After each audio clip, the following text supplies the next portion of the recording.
அன்புள்ளம் கொண்ட அனைவருக்கும் என் பணிவான வணக்கங்கள். இன்னைக்கு நம்ம அக்பர் பீர்பால் கதைகள்ல பாரசீக சிங்கம் அப்படின்ற ஒரு அருமையான கதையை இன்னைக்கு வாசிக்க போறோம். ஏற்கனவே பாத்தீங்கன்னா அக்பர் பீர்பால் கதைகள்ல 5 கதைகளை நான் வீடியோ அப்லோட் பண்ணியிருக்கேன். அந்த வீடியோவை பார்க்கணும்னு நினைக்கிறவங்க டிஸ்கிரிப்ஷன்ல லிங்க் கொடுக்குறேன், அதை பாருங்க. ரொம்ப ரொம்ப இன்ட்ரெஸ்டிங்காவே இருக்கும். இப்ப நம்ம இந்த கதைக்குள்ள போயிடலாமா?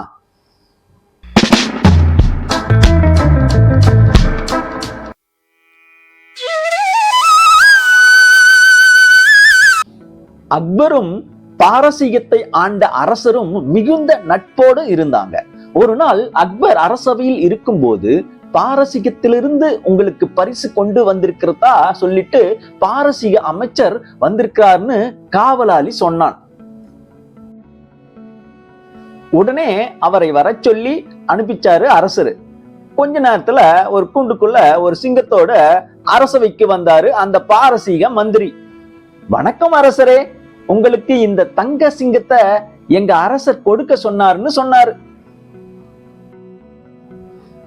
அதை பார்த்த அக்பர் அந்த கூண்டை திறந்து எங்கிட்ட அந்த சிங்கத்தை கொடுங்கன்னு கேட்டார். அதுக்கு அந்த மந்திரி, அரசே, இது தங்க சிங்கம், இத பத்திரமா கூண்டுக்குள்ள வச்சு பூட்டியாச்சு. உங்க மந்திரிகளுக்கு புத்தி இருந்தா சிங்கத்தோட கூண்டை திறக்காம சிங்கத்தை வெளியில எடுங்க, இது எங்க அரசரோட கட்டளைன்னு சொன்னாரு. உடனே அறிவில் சிறந்த நம்ம மந்திரிகளை பாரசீக அரசர் சோதிக்க விரும்பி இந்த சிங்கத்தை கொடுத்து அனுப்பி இருக்கிறார். அறிவில் சிறந்த நம்ம மந்திரிங்க கூண்டை திறக்காம சிங்கத்தை வெளியில எடுங்கன்னு அக்பர் சொன்னார். உடனே பீர்பால் எழுந்து, அரசே, நான் அந்த சிங்கத்தை கொஞ்சம் பார்வையிடலாமான்னு கேட்டாரு. அரசரும் சரின்னு சொன்னாரு. கூண்டு பக்கத்துல போய் அந்த சிங்கத்தை பார்த்த பீர்பாலுக்கு உண்மை புரிஞ்சுது. உடனே, அரசே, நம்ம அரண்மனை கொல்லனை சூட்டு கம்பியோட வர சொல்லுங்கன்னு சொன்னாரு. கொஞ்ச நேரத்துக்கு அப்புறமா சூடான சூட்டு கம்பியோட வந்தாரு கொல்லன். உடனே அந்த சுடுற கம்பிய எடுத்தாரு பீர்பால். அந்த சூட்டு கம்பிய கூண்டுக்கு நடுவுல செலுத்தி அந்த சிங்கத்து மேல வச்சாரு.